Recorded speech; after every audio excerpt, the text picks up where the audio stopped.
Bendiciones a todos, Dios los bendiga. Bueno, quiero comenzar diciéndote, ¿cuál crees tú que sea el objetivo principal de Apocalipsis? Ya hemos dicho que es la revelación de Jesucristo, pero también es ayudarnos a amar la segunda venida de Jesucristo. Dice en Apocalipsis 22:20, ven Señor Jesús. Y en Primera de Corintios 6:22 es una escritura tan profunda que dice que el Señor viene. Y hay una escritura que nos hace recordar en 2 de Timoteo 4:8, dice, por lo demás me está guardada la corona de justicia, la cual me dará el Señor juez justo en aquel día, y no solo a mí, sino también a todos los que aman su venida.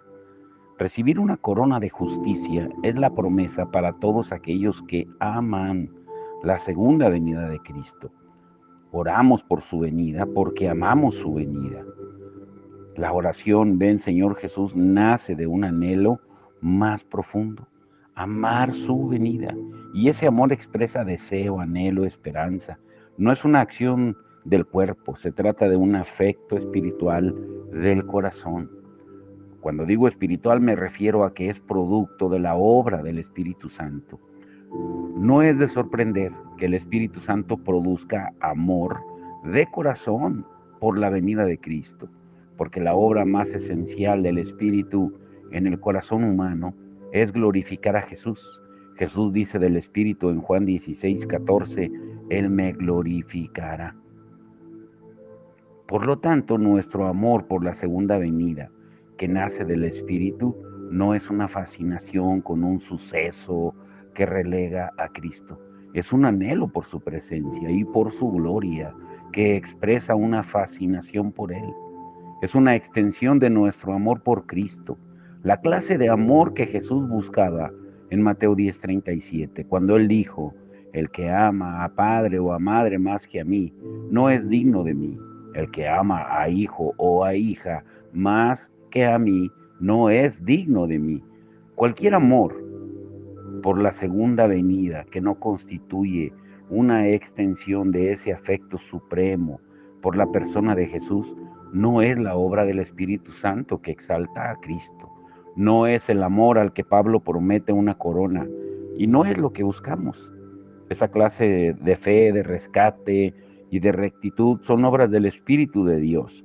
Como dice Romanos 5:9, Efesios 2:8, Filipenses 1:29, Segunda de Tesalonicenses 1:11, los medios humanos, tanto como los libros, no son determinantes, pero Dios sí.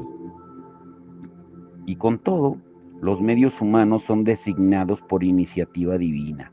Cuando Dios se propone abrir los ojos del ciego espiritual para que vea la gloria de Cristo y su venida, Él envía un mensajero humano y dice, te envío para que abra sus ojos, para que se conviertan de las tinieblas a la luz, así como dice en Hechos 26:17 al 18.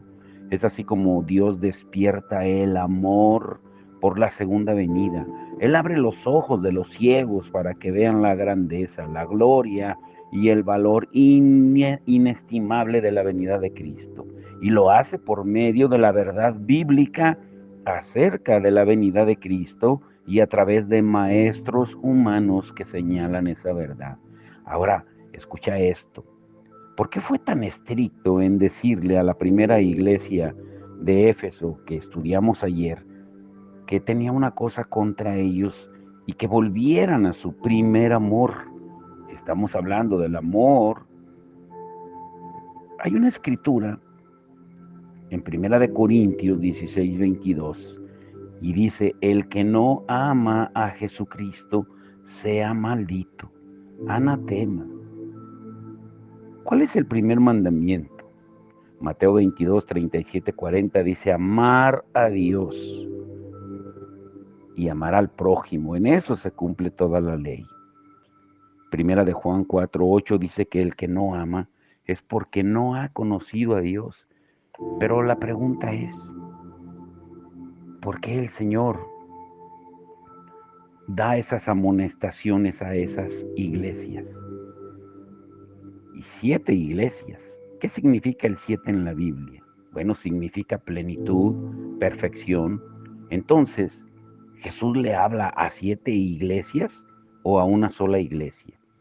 Las 7 iglesias reflejan la situación actual hoy en día de la iglesia.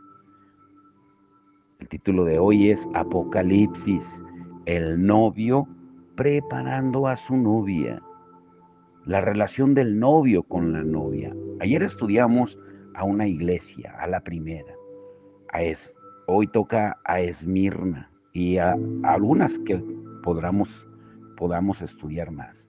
Pero Esmirna es la iglesia rica. Apocalipsis 2, 8 al 11 dice, escríbele esto al ángel de la iglesia en Esmirna, el primero y el último, el que estuvo muerto y resucitó, te manda este mensaje. Estoy al tanto de que has sufrido mucho por el Señor y conozco tu pobreza. Aunque eres rico, conozco las difamaciones de los que se te oponen, que dicen ser judíos y no lo son, porque son una sinagoga de Satanás. No temas lo que has de sufrir para probarlos. El diablo arrojará a algunos de ustedes en la cárcel y los estará persiguiendo durante 10 días. Sé fiel hasta la muerte y yo te daré la corona de la vida. El que tenga oídos, escuche, oiga lo que el Espíritu dice a las iglesias. El que salga vencedor no sufrirá daño alguno de la segunda muerte. Abre los ojos aquí y quiero decirte esto. Número 1, después de leer el mensaje de Jesús a Esmirna, ¿qué es lo que más te llama la atención? Número 2, ¿qué señales de riqueza encuentras en los reconocimientos y promesas que recibe Esmirna? Y número 3, ¿qué podemos aprender acerca del sufrimiento basados en las promesas de Jesús a Esmirna? Primero, necesitas abrir tu mente para el recordatorio en el verso 8.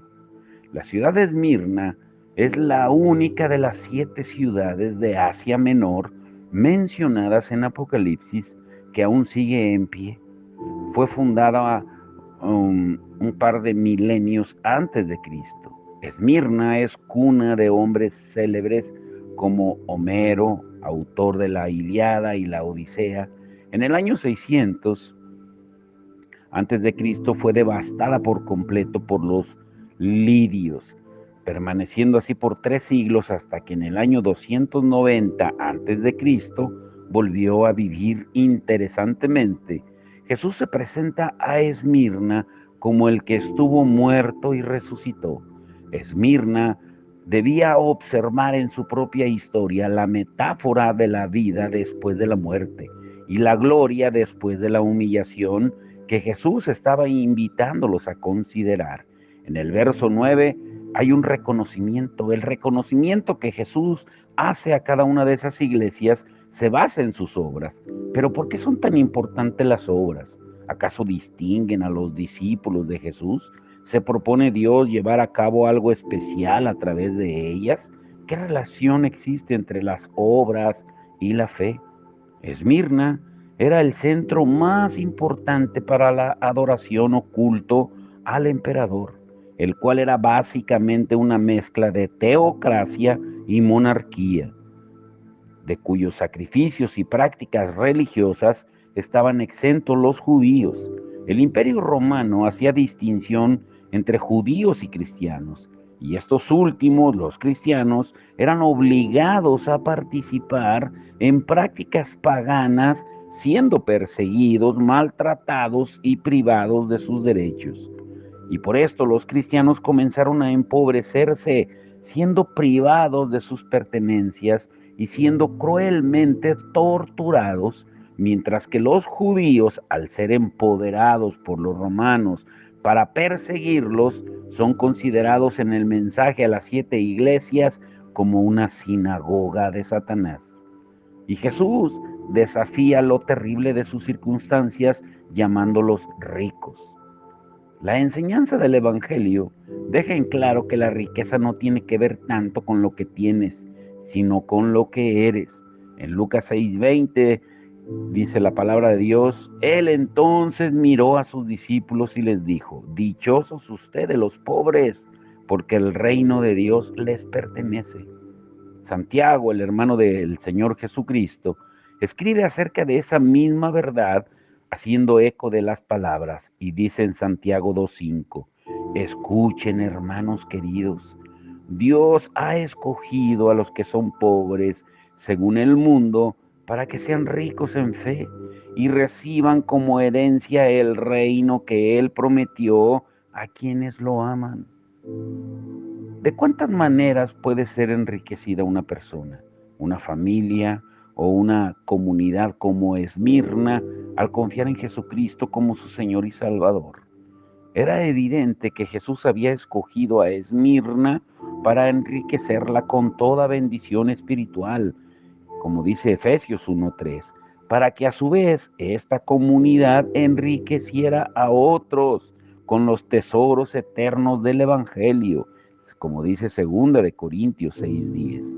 Pero también hay una reprensión, y esta es una de las variables del mensaje de Jesús a las iglesias. En el mensaje a Esmirna no encontramos reprensión para ellos, pero sí una advertencia en el verso 10. La persecución hacia los cristianos era inevitable y sin duda parte del plan divino. Y en esa advertencia podemos escuchar el consuelo de Jesús y la promesa de vida que solo el que estuvo muerto y resucitó puede ofrecer. Esa clase de tribulación, persecución y prueba es parte de la vida del discípulo. El número 10 aparece muy a menudo dentro del lenguaje bíblico como mención a las pruebas. Por ejemplo, las tablas de la ley dadas a Moisés contienen 10 mandamientos en Éxodo 20, del 1 al 17. Las 10 cortinas de lino que cubrían el tabernáculo, Éxodo 26, del 1 al 6. 10 cuernos en la cabeza del dragón, Apocalipsis 12:3. En la cultura judía requieren 10 varones para establecer una sinagoga judía. Y no podemos olvidar tampoco a las 10 vírgenes. O sea, el número 10 es un sinónimo de prueba. Y parece que esa imagen nos invita a meditar que todo el poder y autoridad que el ser humano ostente siempre será limitado. Algunos también han visto en el número 10 una forma para describir la plenitud, como en el caso del 7, pero desde un punto de vista humano, no divino. El 10 expresa cierta ambigüedad porque por una parte expresa totalidad, pero sujeción a la autoridad y tiempo delimitados por el Señor. A todos los discípulos desde el primer siglo hasta hoy se nos dice que aunque desde nuestra perspectiva la crueldad, la maldad y la opresión parezcan totales y en esta vida no tengan límite, a la luz de la eternidad solo duran un corto periodo de tiempo. Dice Romanos 8:18, sin embargo, lo que ahora sufrimos no tiene comparación con la gloria que se nos dará después. Y tiene una promesa en el verso 11. Policarpo, el obispo de la iglesia de Esmirna del año 69 después de Cristo hasta el año 155 después de Cristo, fue cuando murió, nació en el 69, murió en el 155, fue un discípulo directo del apóstol Juan, como lo registran en sus escritos Ireneo, Tertuliano y Jerónimo, y fue un discípulo que en su martirio experimentó la promesa que Jesús dio a su amada iglesia. Estando escondido porque lo buscaban, un niño lo denunció y él le ofreció de comer a sus captores y les pidió que le concedieran 1 hora para orar. Y su oración fue con tal intensidad que los guardias sintieron mucho haberlo arrestado. Sin embargo, lo llevaron delante del procónsul y fue quemado en la plaza del mercado. Y el procónsul le insistía: jura y te daré libertad, blasfema contra Cristo. Y Policarpo respondió, durante 86 años le he servido y nunca me ha hecho mal alguno. ¿Cómo voy a blasfemar contra mi rey que me ha salvado? Y su historia fue recopilada y contada brillantemente por John Fox en un libro que se llama Los Mártires de Fox. Es un clásico de la literatura cristiana, porque relata que hasta nuestros días ha habido una constante a través de la historia, y es la persecución y el martirio de la iglesia de Cristo. ¿Acaso la iglesia de Esmirna, Policarpo y la iglesia del Señor con sus mártires han sufrido daño alguno de la segunda muerte? Claro que no. Ellos fueron persuadidos de la bondad y la misericordia de nuestro Dios al enviar a Jesucristo a morir por sus pecados, para que creyendo en Él tuvieran vida eterna. Por eso abre tu corazón hoy y quiero preguntarte, ¿de qué forma sientes que tu fe y tus obras están relacionadas? ¿Se corresponden o son diferentes entre sí? Número 2, comparándote con Esmirna, ¿dirías que eres rico o eres pobre? ¿Y por qué? Y número 3, ¿de qué manera puedes llegar a no sufrir daño alguno de la segunda muerte? Y escucha esto. La tercera iglesia es la iglesia de Pérgamo, la iglesia tolerante. Apocalipsis 2, 12 al 17 dice, escríbele al ángel de la iglesia en Pérgamo, el que tiene en la boca la espada aguda de 2 filos, te envía este mensaje. Sé bien que vives en la ciudad donde Satanás tiene su trono. Sin embargo, te has mantenido fiel a mí y no me negaste ni siquiera cuando en esa ciudad de Satanás llevaban al martirio a Antipas, mi fiel testigo. Pero tengo unas pocas cosas contra ti. Toleras a los que persisten en la doctrina de Balaam, el que enseñó a Balac cómo hacer caer en pecado al pueblo de Israel, alentándolo a entregarse a fiestas idólatras e incitándolo a la inmoralidad sexual. Y también toleras a los que persisten en la doctrina de los Nicolaitas. Si no te arrepientes, iré pronto a ti y pelearé contra ellos con la espada de mi boca. El que tenga oídos, oiga lo que el Espíritu dice a las iglesias. El que salga vencedor comerá del maná escondido, y le daré una piedra blanca en la que habré grabado un nuevo nombre que solo conoce el que lo recibe. Abre los ojos aquí. ¿Qué es lo que más te llama la atención al leer el mensaje de Jesús a la iglesia de Pérgamo? Número 2, después de leer los versos 13 al 15, ¿dirías que son más las cosas buenas o las cosas malas que Jesús encuentra en Pérgamo? Y número 3, ¿para quién piensas que es la reprensión de Jesús a esta iglesia? ¿Para los que retienen esas doctrinas de Balaam y de los Nicolaitas? ¿O para los que toleran sin hacer ni decir nada? Por eso abre tu mente. En el verso 12 es un recordatorio. Jesús se presenta a Pérgamo como la máxima autoridad representada por el poder de la espada aguda de 2 filos. Esto es una referencia a la espada del juicio del procónsul, el gobernador romano de la provincia de Asia Menor, cuyo recinto estaba en Pérgamo, capital de la provincia. A la ciudad de Pérgamo se le había concedido la autoridad poco común de ejercer la pena de muerte, la pena capital, simbolizada por la espada. En la mente de los discípulos que vivían en aquella ciudad, la espada representaba el poder de la vida o la muerte, el cual Jesús ejerce con la espada de su boca, la palabra de Dios, como dice Hebreos 4:12. Al separar con su espada a los creyentes de la influencia del mundo, Jesús les recuerda que Él es el único que tiene la autoridad de juzgar todas las cosas, como dice en Juan 12:48. Y a través de esta autodescripción con la que Jesús comienza su mensaje, les recuerda que aunque ellos vivían bajo la autoridad ilimitada del imperio, eran ciudadanos de un imperio mayor y eterno, donde no es necesaria otra espada, excepto aquella que sale de la boca del rey. Pero también tiene un reconocimiento en el verso 13. A pesar de que Antipas fue un personaje desconocido, recibe un reconocimiento especial del Señor. Su muerte como mártir del Señor manifiesta que esta comunidad guardó celosamente la fe en Jesús. Esta iglesia era fiel, aunque estaba asentada en un recinto político y religioso, donde el procónsul, representando los intereses de Satanás, endurecía la cultura opresora y anticristiana del Imperio Romano.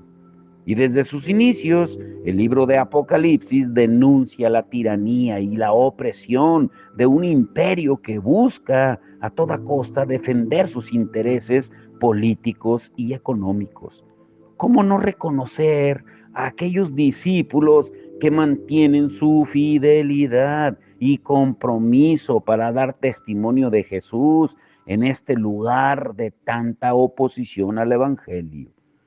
Pero aquí viene la reprensión en los versos 14 y 15.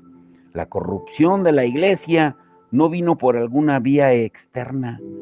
La iglesia estaba dispuesta a pagar un precio de sangre, a defenderse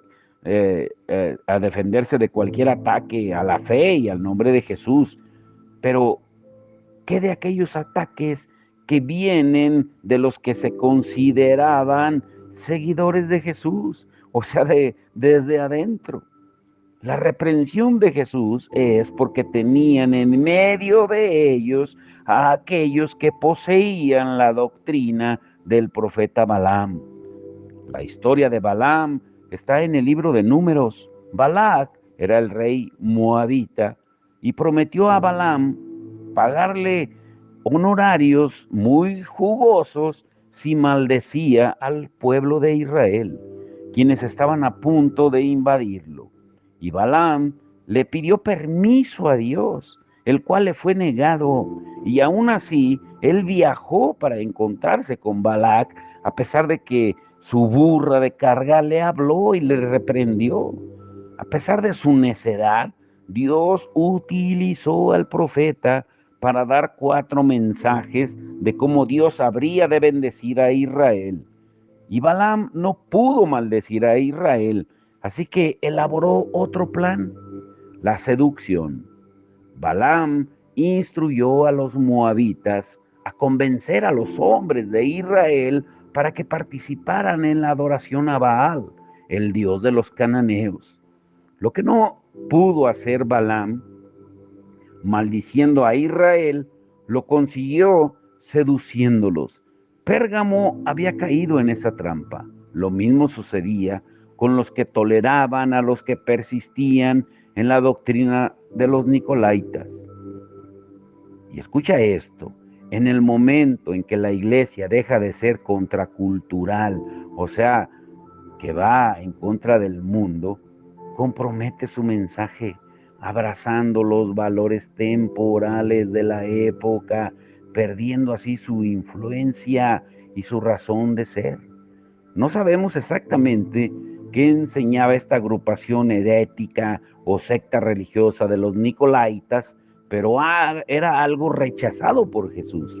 Alguien dijo, lo que la primera generación tolera, la siguiente generación lo abraza. Y eso es justo lo que debía evitarse a toda costa. Por eso advierte en el verso 16, la Biblia deja en claro que Él se encarga, Dios mismo, de los falsos profetas y de los falsos maestros que seducen a la iglesia del Señor.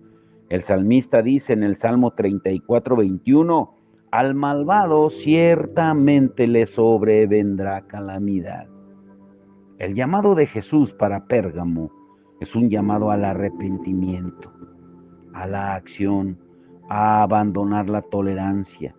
Pérgamo representa la iglesia tibia, que por ser inclusiva en sus propios términos, se convirtió en una iglesia tolerante que mezcla sus creencias con las del mundo a su alrededor.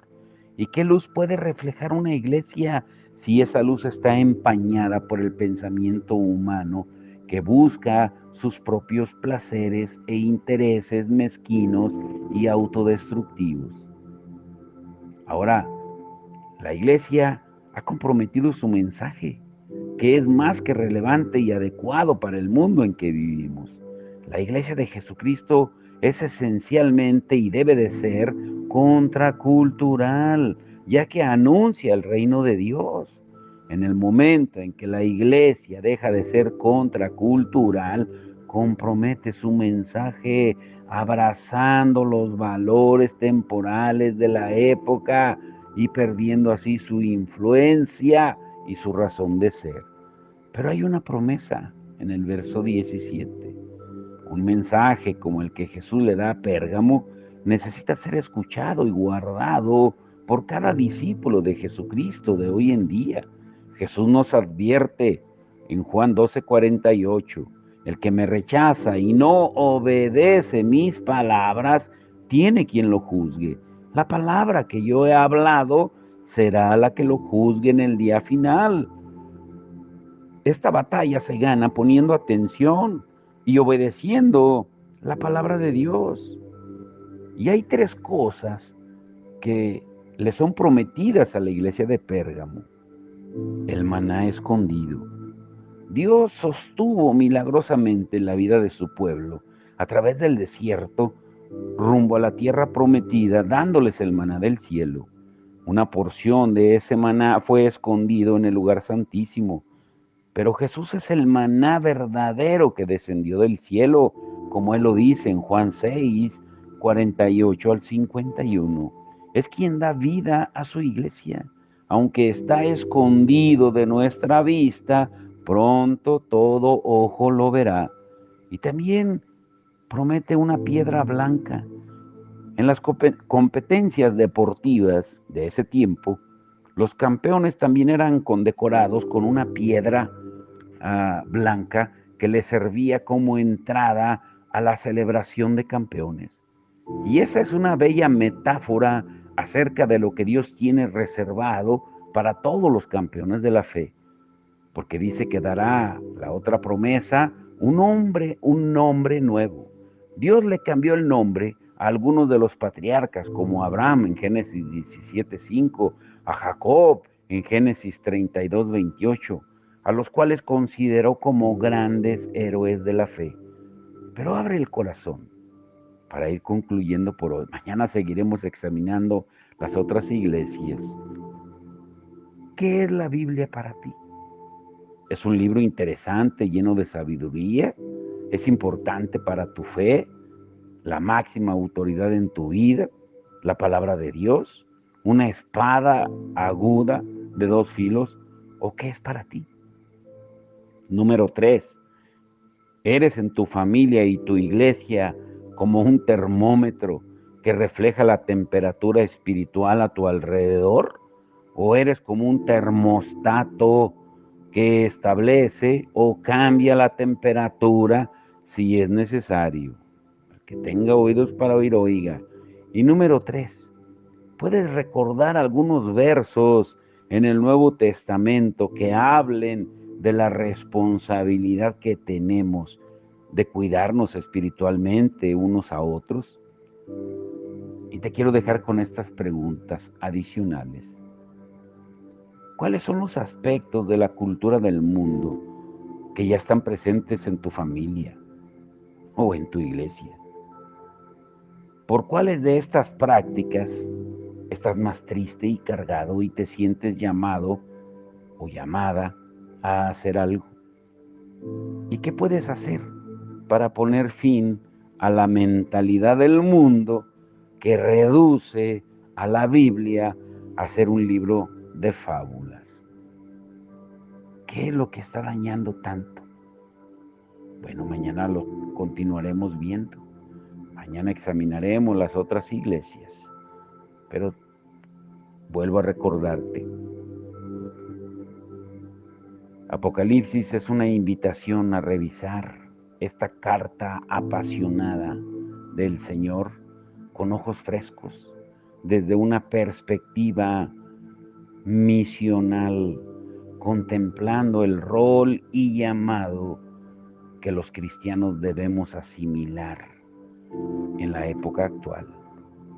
Por eso no olvides el título de hoy, que mañana será la segunda parte. Apocalipsis, el novio preparando a su novia. Padre, te damos gracias por tu amor y tu misericordia. Ayúdanos a entender este libro, Señor, como tú nos lo has enseñado y como nos lo has dejado. Pero a través del tiempo, Señor, sabemos de que ha sido tan distorsionado, ha sido tan mal interpretado, que algunos lo ven como un libro de ciencia ficción, como si fuera una fábula, como si fuera un libro de miedo, de terror. Pero en realidad, Apocalipsis es la revelación tuya, Señor. Son conversaciones de amor que tú nos quieres hacer para que no nos preocupemos por el tiempo presente y que sepamos que hay algo más allá. Señor, que podamos entenderlo, que podamos guardar y atesorar en nuestro corazón las palabras de este libro, como tú lo prometes. Bendecidos todos aquellos los que leen, los que ponen atención en este libro, Señor.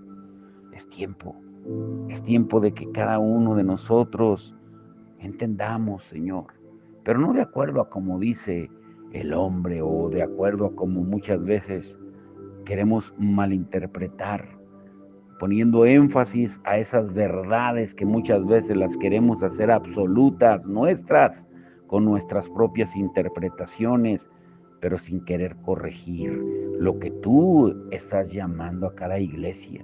Por eso comienza con las amonestaciones a las iglesias, porque esas 7 iglesias que representan el número perfecto de la plenitud nos reflejan y nos representan a cada uno de nosotros también.